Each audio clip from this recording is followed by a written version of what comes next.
Buenas noches, muy buenas noches, bienvenidos, bienvenidas, gracias por acompañarnos, gracias por su generosa solidaridad visual, porque de eso se trata, de que usted en su hogar pues nos acompañe en lo que intentamos hacer, una entrevista donde usted termine bien informado de uno de varios temas fundamentales para nuestra democracia. Por eso saludamos con mucho respeto, admiración y cariño a Francisco Álvarez y Valdés. Mis respetos, Pancho Alegría. Gracias a ti, Pablo, por invitarme a tu programa que siempre escucho y veo por las noches los sábados. Siempre es difícil entrevistar al hijo de Francisco Álvarez y Castellanos para mí, porque entonces ahí se mete de lleno el afecto y tú sabes el cariño que yo le tengo a tu padre, que es uno de mis maestros de periodismo y de vida también. Entonces, pero vamos a sacar de abajo, porque hay cosas importantes y duras que conversar. Me gustaría, Pancho, comenzar por el Estado de Derecho en la República Dominicana, el respeto a los derechos humanos. ¿Cómo tú ves el momento de la República Dominicana en lo que tiene que ver con los derechos humanos, este Estado de Derecho que tenemos? Bueno, lo primero, Pablo, para que los amigos y amigas que nos ven puedan entender, sí, hay que definir lo que es Estado de Derecho, ¿no? Sí, por favor. Y vamos a establecer la columna principal de ese concepto, que es el cumplimiento de las normas que nos damos. Entonces, si tú me dices que evalúe el Estado de Derecho y hay que hacerlo basado en el cumplimiento de las normas, te tengo que decir que lamentablemente nos seguimos quemando en materia de Estado de Derecho. Y digo quemando porque la comunidad internacional evalúa constantemente, no solamente en República Dominicana, sino a muchos otros países, en una serie de renglones, entre los cuales está precisamente el Estado de Derecho y la institucionalidad. Acaba de salir una evaluación recientemente, donde sacamos muy mala nota precisamente en el tema de institucionalidad. ¿Y por qué? Ahí el fenómeno principal que nos afecta es el de la corrupción. Y con cualquier tema que tú me vayas a plantear esta noche, yo necesariamente voy a tener que sacar el tema de la corrupción. La lombriz, es la lombriz de esta entrevista. ¿Cómo que se dice ahora en términos modernos? Es el eje transversal que afecta obviamente todo en la República Dominicana. Si tú hablas de cualquier tipo de escasez, por ejemplo, que la Cámara de Cuentas no tiene presupuesto suficiente para hacer su trabajo, la corrupción incide en ese tema. Cuando tú hablas de lo mal que nos fue en las elecciones pasadas, en términos de logística y todo lo demás, pues ahí también tiene un papel importante la corrupción. En otras palabras, que no podemos evaluar positivamente el Estado de Derecho, precisamente por ese factor que constantemente nos está golpeando. Sin embargo, como sé que vamos a hablar mucho de corrupción, llama la atención que en los gobiernos del PLD se ha creado una gran estructura jurídica, una normativa jurídica deben llamarlo ustedes, muchas leyes, reglamentos, hasta instituciones. Sin embargo, no se corresponde la normativa, lo que disponemos para hacer el trabajo, con el trabajo que se hace. ¿Por qué tanto de uno y tan poco de otro? Fíjate, vuelvo al tema del cumplimiento de la ley. ¿Para qué nuevas leyes si no cumplimos las leyes que tenemos? Esa pregunta se la hace mucha gente. Cuando uno está tratando de mejorar el marco jurídico que reglamenta una situación determinada. Por ejemplo, la ley que tiene que ver con los salarios en el Estado. Es una ley que nos dimos, que establece que el presidente de la Cámara de Cuentas no puede ganar más de 350,000 pesos. ¿Y qué ocurrió? Bueno, que viene un aumento, el presidente ganaba 350,000 y ahora gana 427,000 pesos. ¿Y la ley? Bueno, que esa fue una decisión que tomó la Cámara de Cuentas anterior, y yo repito, y la ley, porque una resolución de la Cámara de Cuentas no puede modificar una ley. Entonces había un límite en la ley que ha sido violado. Entonces yo quisiera una explicación. Se puede alegar, los abogados somos expertos en buscar cualquier tipo de explicación, se puede alegar. Bueno, es que falta el reglamento del Poder Ejecutivo para poder aplicar esa ley. Por cierto, reglamento que el presidente de la República debió haber aprobado hace tiempo y todavía no tenemos. Bueno, esos son los ganchos que utilizan los presidentes, lo utilizaron en el reglamento cuando la ley de migración, ¿tú recuerdas? 5 años sin reglamento. Claro. Yo no lo puedo aplicar. Sin embargo, hay normas en las leyes que no necesitan de reglamento para su aplicación. Por ejemplo, cuando te establece un tope salarial, ahí no se necesita ningún reglamento para aplicar de manera directa esa disposición legal. Entonces, se viola. Y eso nos lleva al cuestionamiento. Bueno, y vamos a seguir trabajando en nuevas disposiciones cuando no cumplimos la que tenemos. Y eso, pues, es una pregunta que atañe directamente a la calidad del Estado de Derecho que tenemos en la República Dominicana, o a la mala calidad. Sí, pero ¿y cómo se explica esto? Porque diríamos entonces que de alguna manera el ciudadano no responde a estas desacciones, porque pasan muchas cosas terribles, evidentes, demostradas, no hay una reacción, hay una negativa, hay un rechazo a aplicar la ley, como estás diciendo. ¿Por qué eso no afecta a la popularidad? ¿Por qué no es importante en los procesos electorales? Bueno, tengo que decirte que las cosas están cambiando, lentamente, pero están cambiando. Y ciertamente, 15 años atrás, tú lo sabes, las encuestas medían cuáles eran las principales preocupaciones de la ciudadanía y el tema de la corrupción estaba en el último lugar. ¿Te recuerdas? Eso ha cambiado. Ni estaba. Eso ha cambiado. Sí, sí. Y ahora siempre figura entre los 3 temas principales. La última encuesta Gallup lo refleja con toda claridad. La corrupción está ya instalada entre las preocupaciones principales de la ciudadanía. Y el año pasado la demostración fue la Marcha Verde. Esas manifestaciones que hubo el 22 de enero con la que se inauguró en Santiago después y en otras regiones del país fueron un claro indicador de que ya, sobre todo la clase media, está cobrando conciencia con este tema. Tú dirás, bueno, pero la última en enero se redujo de una manera significativa. Sí, porque se llegó a extremos. Los propios organizadores de la Marcha Verde llegaron a extremos que la ciudadanía conservadora no apoya. Ahora, esa gente que dejó de marchar porque estaban pidiendo la renuncia del presidente o que se le someta a un juicio político, esa gente que dejó de marchar por eso, no significa que hoy día, sentada en su casa, sin marchar, no tenga su corazón verde. Sigue teniendo su corazón verde, no está de acuerdo con la forma en que quiere manifestarse esa actitud, pero sigue estando inconforme con el estado de cosas que hay, sobre todo el manejo del tema de la corrupción en República Dominicana. Entonces, con esto que acabas de plantear y que es real, o sea, ya el tema corrupción no sale del top 5, los primeros 5 en el peor de los casos. Sin embargo, uno sigue viendo que no hay reacción de parte del Estado en la aplicación de las leyes para enfrentar la corrupción. O sea, este harakiri, ¿cómo tú explicas este harakiri de las autoridades? Bueno, porque están acostumbradas, y no solamente esta administración, todas las anteriores, a hacer uso del clientelismo para reducir el impacto que puede tener en la conciencia de la ciudadanía el tema de la corrupción. Y te lo digo de una manera muy franca. La gente dice, bueno, pero Danilo se religió con un porcentaje elevadísimo, sin ninguna duda, y no le afectó el tema de la corrupción. ¿Qué está marcando la cuenta Gallup ahora? Que ya no es un 60 y pico por ciento, sino un 40 y pico por ciento que tiene el presidente Medina. O sea que ha habido, si te llevas de lo que dice la encuesta Gallup, sí. Pero bueno, dirás, pero Danilo Medina no es el único que lo ha hecho. No, lo hizo Leonel Fernández antes que él. No, es una cultura política. Lo hizo Hipólito Mejía antes que él, y la gente dice, pero Hipólito no se pudo reelegir en el 2004.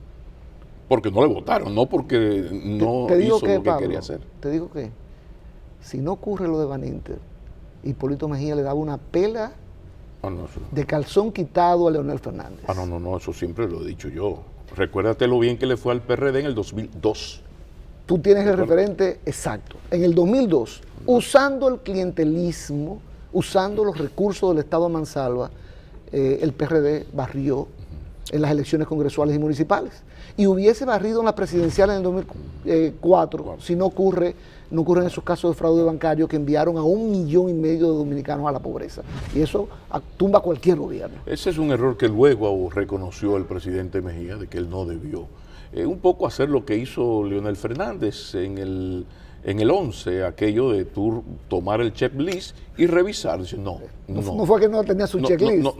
No me conviene, sí. Yo no voy. Ante la historia, no fui. El checklist ya ante la historia no importa. Tenemos que ir a una pausa. Cuando retornemos, seguimos en el Estado de Derecho, derechos humanos, pero vamos a verlo ahora desde la óptica de nuestro gran problema migratorio. Ya regresamos. esa sentencia 168 nos metió en un gran problema como país, porque no hay forma de justificar que una persona que ya tenga su nacionalidad, aunque provenga de otro país, o sus padres provengan de otro país, se le quite de manera retroactiva.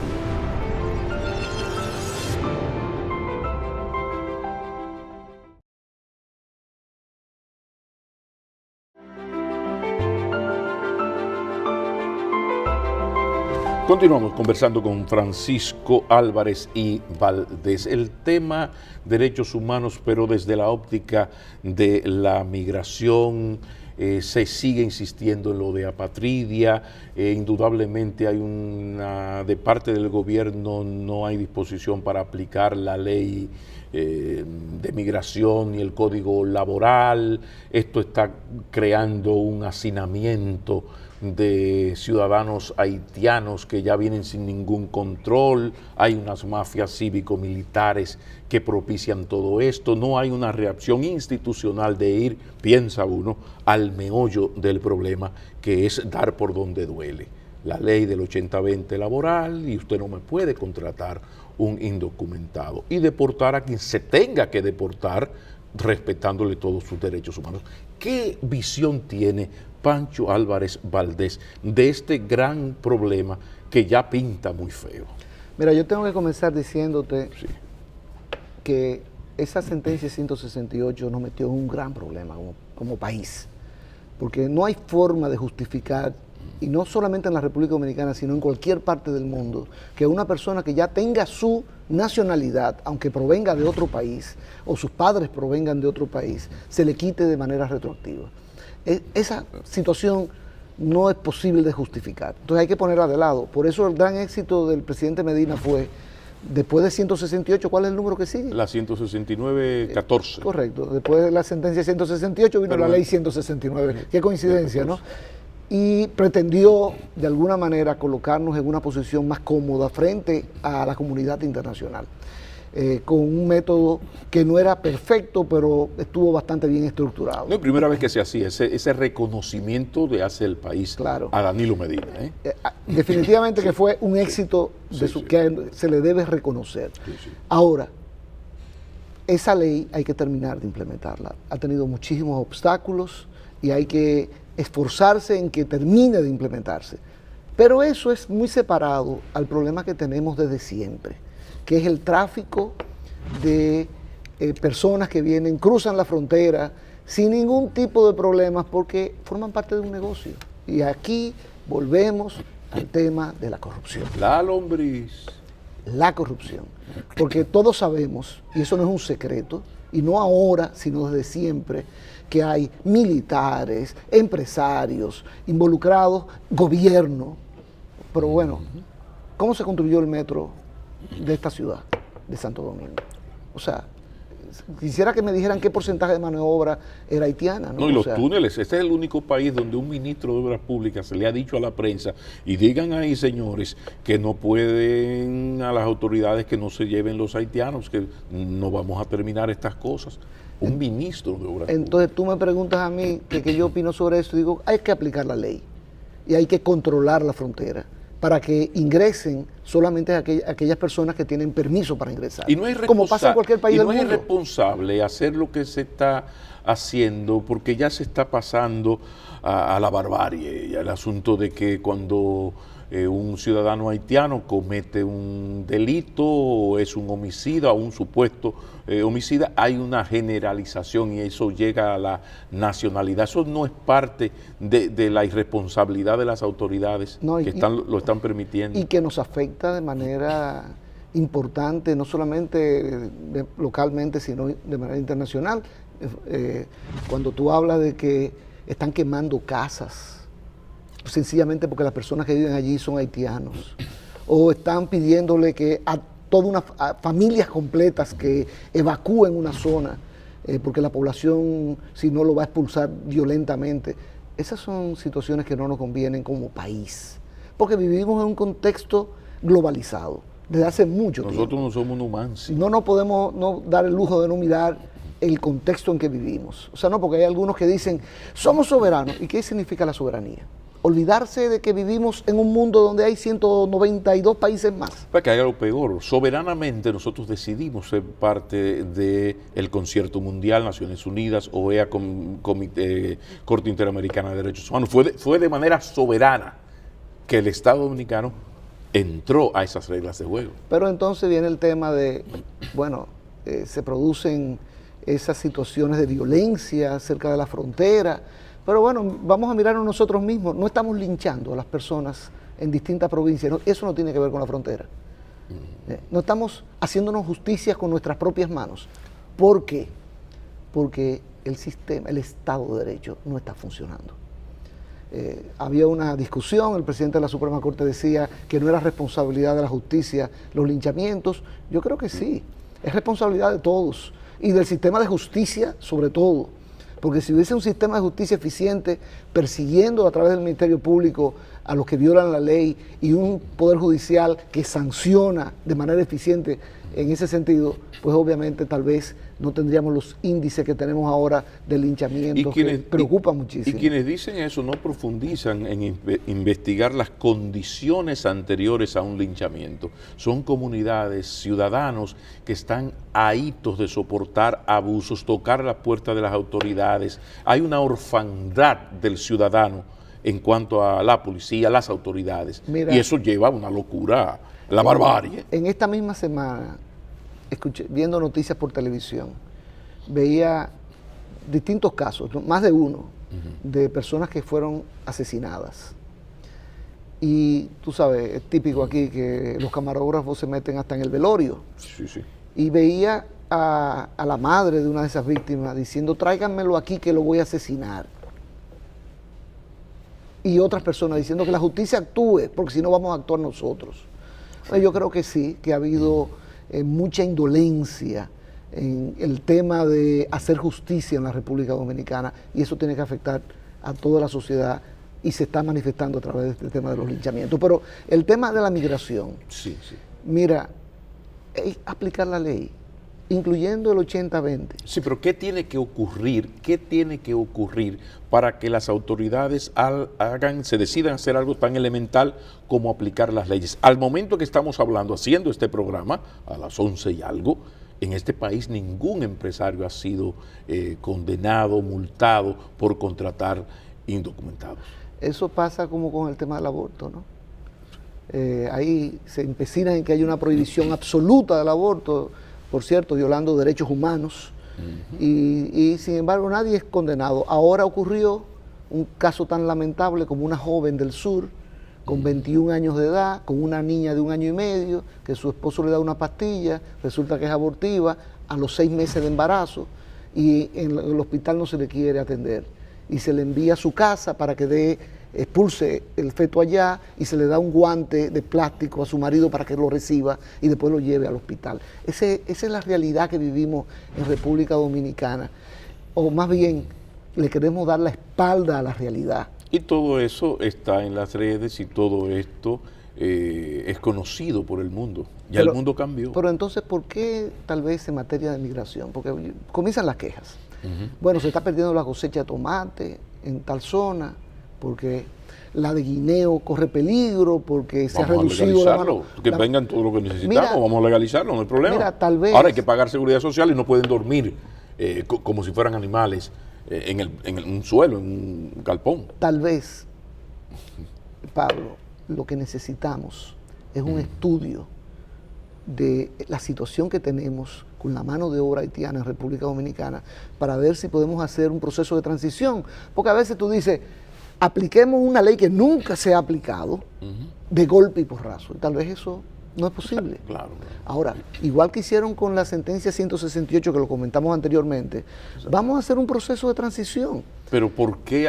Donde yo me pongo necio contigo yo no lo entiendo, porque tarde o temprano todo esto va a afectar no solo al país, sino, para que le duela, al propio interés político del partido gobernante. Y tú mencionaste... Tú mencionaste un tema muy claro, es que mientras tanto nos van a seguir acusando en la comunidad internacional de violar los derechos humanos, porque queremos tener esa mano de obra en unas condiciones casi esclavizantes, o sea, sin asegurarle seguridad social, sin absolutamente la protección de ningún derecho. A ellos, a los haitianos ilegales que trabajan aquí, no tienen derecho, por ejemplo, a la liquidación cuando se les despide. ¿Por qué? No tienen derecho a ir a un tribunal a reclamar. O sea, lo que pasa es que eso le da al problema un matiz especial, porque aquí no es que no se quiere, el empresariado, la ciudadanía, no es que no quiere que el haitiano esté aquí, lo que no quiere es legalizarlo. O sea, porque aquí, quiere seguir aprovechándose de la mano de obra barata. O sea, no es que no vengan, que vengan porque yo tengo una finca, el problema es que yo me niego a legalizar a esos ciudadanos. Entonces ahí está el problema, no es el clásico problema de la migración, que son muchos, que nos están invadiendo, no, esto es otro asunto que, como es el sector productivo, el gobierno tiene el temor de actuar. El sector productivo no solamente privado, estamos hablando del sector público. No, en esas obras públicas, pues ¿cuánta mano de obra haitiano ilegal se utiliza? Vamos a comenzar por ahí. Entonces, ciertamente, ningún gobierno ha querido tomar los toros, o el toro por los cuernos. Ningún gobierno, porque teme salir malherido, ¿no? O sea, esa es la realidad. Entonces, vendrán las condenas internacionales, seguirán linchamientos, seguirán los enfrentamientos, y como siempre, solo a volver a Voltaire, llamen a Voltaire, los pueblos como los hombres solo aprenden sufriendo. En este país solo avanzamos después de una crisis. No hay manera, tú puedes hablar todos los días, no. Y la gente, yo creo que entienda una cosa que es importante. Somos soberanos, pues que lleven sus críticas a otros lados. No, es que eso tiene consecuencias sobre la República Dominicana, inclusive desde el punto de vista económico. Yo siempre he dicho, todos esos índices, ahora por ejemplo el de Transparencia Internacional, midiendo el índice de percepción de la corrupción a nivel mundial, el foro de Davos, Foro Económico Mundial que se celebra en Davos, Suiza, que ha medido también todo el tema de la institucionalidad en República Dominicana con notas bajísimas. Y la gente dirá, no importa nada de eso, somos soberanos.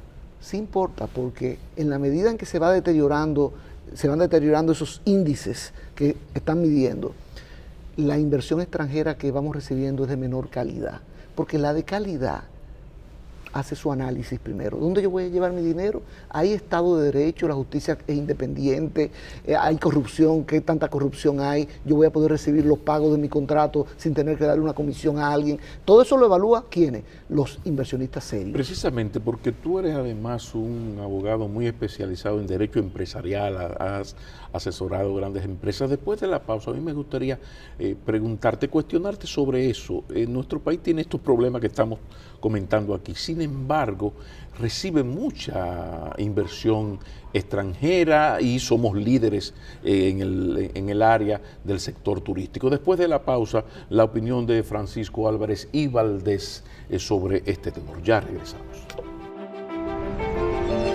No solamente los inversionistas extranjeros hacen su estudio a la hora de hacer su inversión, y los que no hacen sus estudios es porque dicen, el nivel de corrupción es alto, ahí es que yo quiero ir.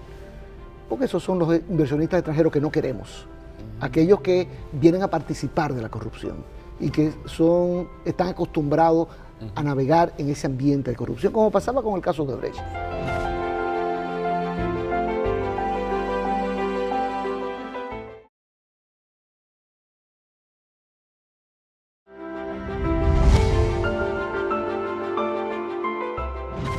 Continuamos. Francisco Álvarez y Valdés, le hablo ahora al abogado con gran experiencia en asesoría jurídica a empresas.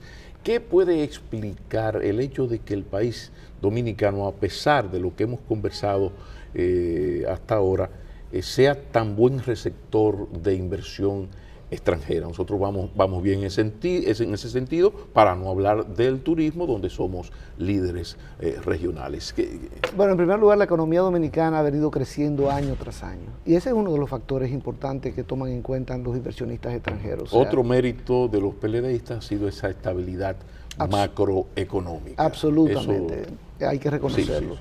Y eso ha ayudado mucho al incremento de la inversión extranjera y a la sostenibilidad de cada año de más inversión extranjera, ¿no? Sí. Ahora, Pablo, muy cómodo tú decir, sí, mira, estamos bien, sin examinar el contexto en sentido general.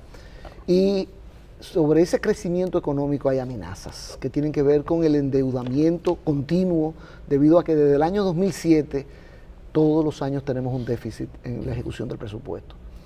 Y obviamente eso tiene que parar, porque ningún país, igual que ninguna economía familiar, resiste todos los años tener un déficit que se soluciona con endeudamiento. Entonces, eso es una amenaza que si no controlamos va a afectar el tema de la inversión extranjera.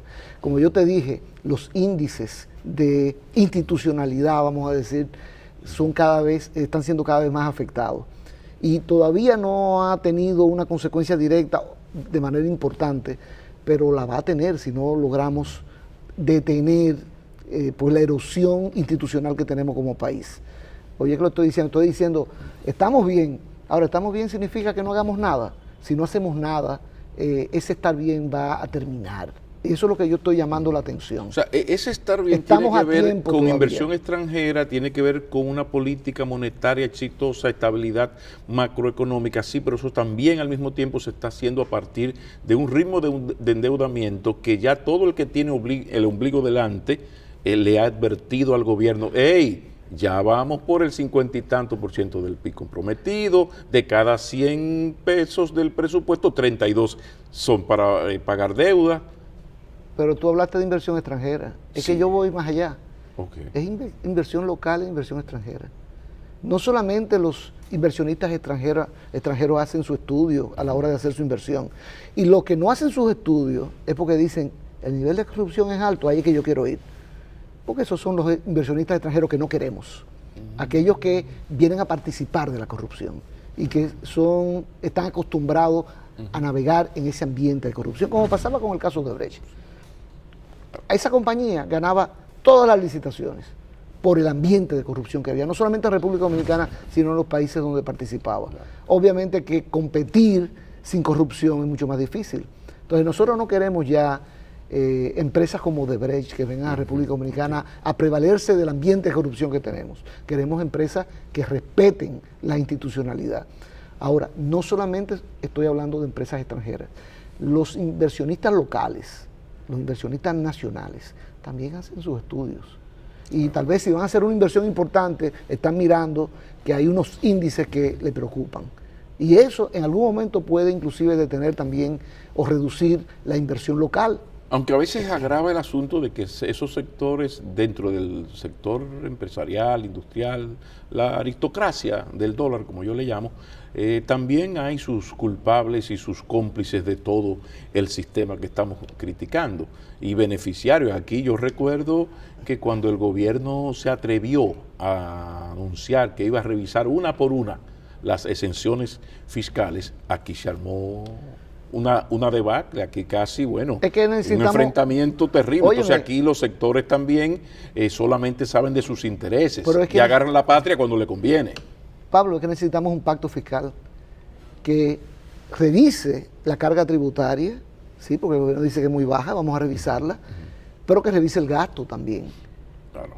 O sea, y que revise las exenciones que existen. No, todo muy bien. El problema es que ese sector no quiere que le hablen de las excepciones. No, pero hay que hablarlo. Los Chicago Boys del CONET, por ejemplo, que son Ángel, publicaron una página con todo eso, bonito, lindo. O sea, las cosas que debe hacer, que uno saluda, calidad del gasto, racionalidad del gasto, todo eso muy bien.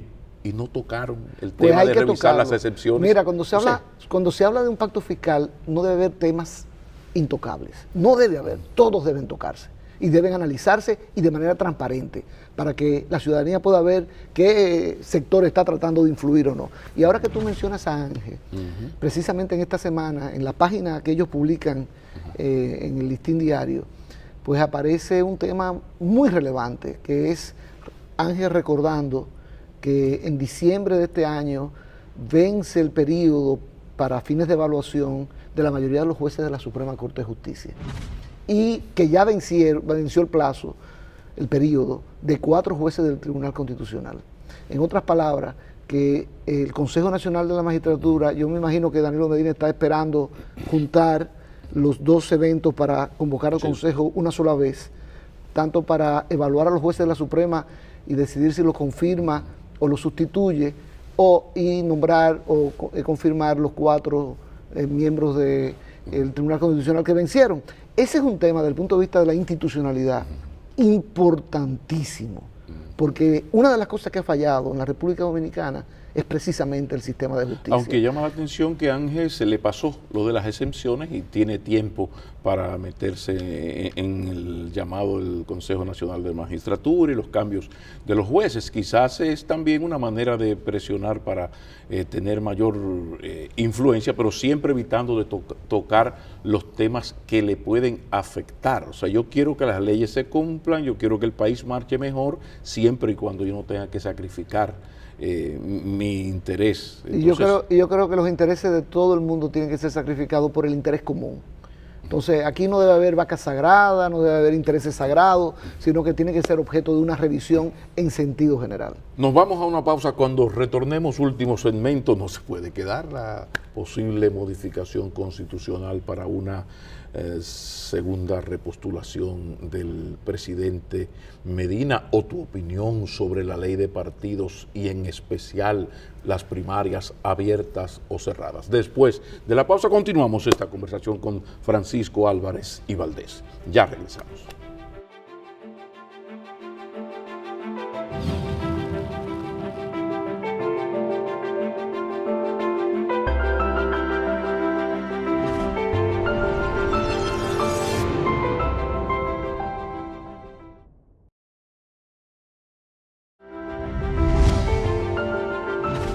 Continuamos, último segmento, 2 temas fundamentales. Modificación constitucional. Hay un artículo transitorio, se ha hablado mucho, que lo único que le falta es tener el nombre de Danilo Medina, pero ¿no hay alguna posibilidad de que el presidente vaya a pesar de ese artículo, que no le toque? ¿O qué tan viable ve Francisco Álvarez Valdés la posibilidad de otra modificación constitucional? Y ahí mismo te dejo la posibilidad del Tribunal Constitucional modificar él mismo la propia Constitución.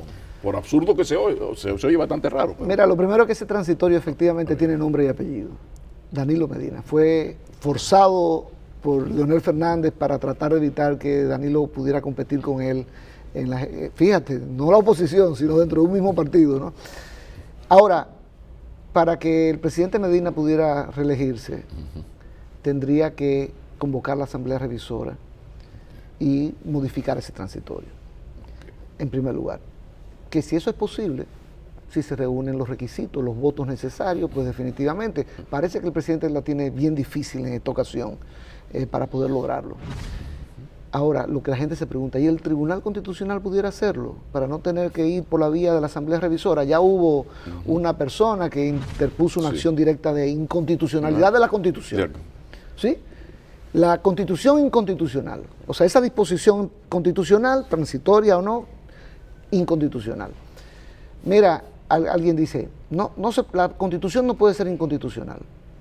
Y yo digo, es cuestión de interpretación, de interpretar un texto. Ahora, ¿quién interpreta el texto?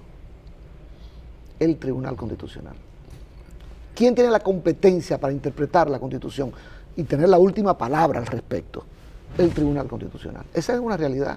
Por ejemplo, si yo comienzo a denostar a alguien, a un funcionario público, y digo 3 o 4 cosas indelicadas sobre él, y me demanda por difamación e injuria, yo voy y él va a alegar el derecho que tiene, el derecho fundamental que tiene al honor, es un derecho fundamental, y yo voy a alegar la libertad de expresión y difusión del pensamiento.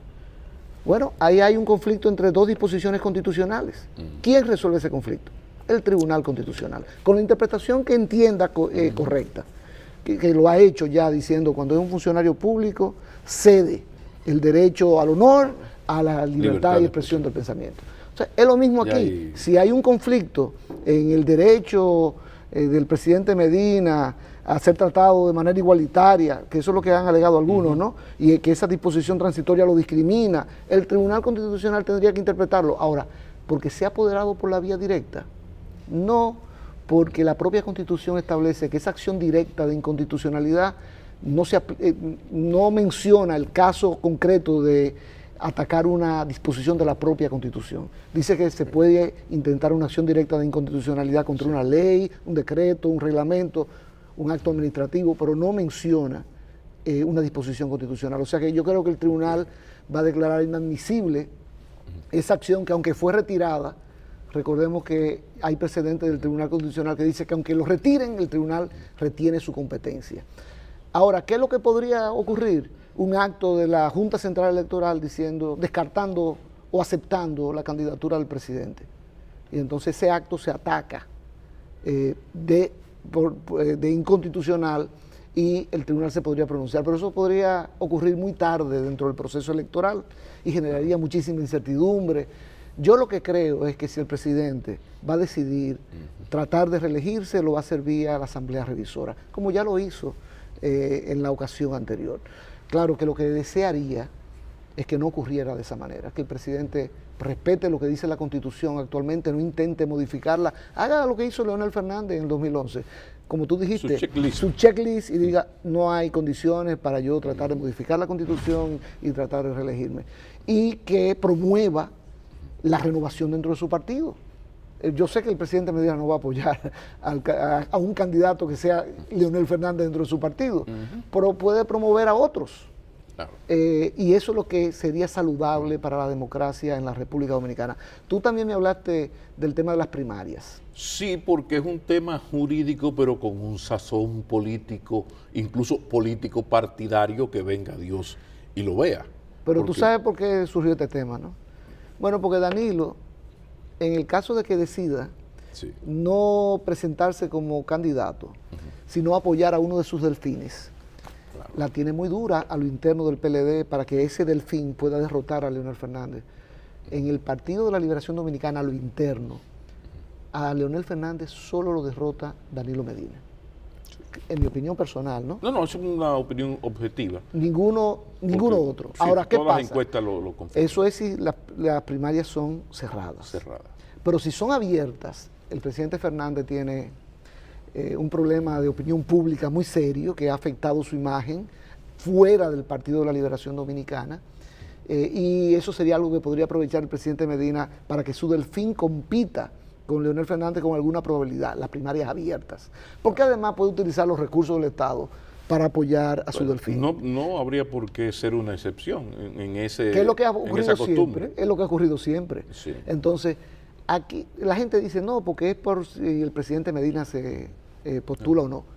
El presidente Medina, sí, con primarias cerradas o abiertas, le gana a Leonel Fernández. Sea a lo interno del PLD, sea a lo externo. Le gana a Leonel Fernández. O sea que esa vía de las primarias abiertas es solamente para el caso de que el presidente Medina tenga que llevar a uno de su grupo como candidato. Primero tendría que derrotar a Leonel Fernández y tendría muchísimo más probabilidades si las primarias utilizan un padrón abierto. Ahora, que si es constitucional o no, yo prefiero el modelo de la Junta Central Electoral, que está en el proyecto de ley que se conoce en el Congreso. ¿Cuál es? Que cada partido lo decida internamente. ¿Con qué padrón realiza su convención? Que cada partido lo decida. ¿Por qué un partido tiene que imponérselo a otro? Bueno, imagínate, si un partido no tiene la independencia de elegir, de decidir la manera de elegir sus miembros, entonces que venga Dios y lo vea. Pero el presidente Medina puede perfectamente imponer su fuerza dentro del PLD para que la decisión del PLD sea celebrarla con padrón abierto. Claro, por eso entonces... Y no imponiéndoselo a los demás partidos a través de una ley que obliga a todos los partidos a utilizar un padrón abierto. Todo parece indicar que va a ocurrir eso. Va a pasar la propuesta de la Junta Central Electoral y luego vendrán las querellas internas en el PLD, lo que explica por qué luce tan radicalizado el doctor Leonel Fernández en lo que él llama la defensa de la Constitución y de la constitucionalidad. Yo pienso que tiene que ver con el hecho de que ahí es que está la naiboa, el gutatiberol, se dice en el Cibao, de la lucha por el poder político y la candidatura. En esta misma semana, un reputadísimo experto en derecho constitucional, Alan Bru Escaría, venezolano, exiliado hay que agregar. Sí. Está aquí de visita en la República Dominicana, hubo un evento, y señaló que ese tema de un partido elegir primarias abiertas o primarias cerradas es un tema político, no jurídico. Entonces, yo estoy de acuerdo. Ahora, lo importante es que el PLD, con su mayoría congresual, no le imponga al resto de los partidos una modalidad en particular, sino que apoye la posición de la Junta Central y que cada partido lo decida internamente. Eso no perjudica al presidente Medina porque él controla el comité político del PLD y va a poder imponer esa decisión. Que así sea. Lo cierto es que debemos todos comprometernos para ver si esta democracia gris y un poco puta funciona mejor. Yo creo que es importante lo que es todo este instrumental jurídico, como también el fortalecimiento de los partidos de oposición, porque a mí personalmente me preocupa mucho que solo una cosa en el país funcione como un partido. Y por eso yo quisiera aprovechar tu programa, sí, antes de que termine, para felicitar al PRM, que le ha dado, que tuvo dificultades, no hay ninguna duda, una convención muy compleja, ¿no? Creo que habían 80 y tantos mil candidatos, ha habido dificultades de logística, pero le mandó un mensaje muy claro al país. En primer lugar, no hubo quejas con el padrón electoral del PRM. O sea que los partidos sí tienen la capacidad de hacer su propio padrón y utilizarlo. Y en segundo lugar, no hubo violencia. Y en tercer lugar, le mando un mensaje a los demás partidos de que ese es el camino que hay que recorrer. Ese es un gran paso de avance. Por ahí andan las cosas, de que hayan instituciones políticas que luchen por el voto, pero además necesitamos que nuestra democracia funcione mejor. Gracias, Francisco Álvarez y Valdés. Gracias a ti, Pablo. Gratísimo placer. Terminamos aquí. Ustedes saben que inmediatamente termina el programa, que ya terminó, pues ya está esta entrevista a su disposición en nuestro canal de McKinney en TV. Sean felices, muy buenas noches. Si es en familia, mucho mejor, mucho mejor.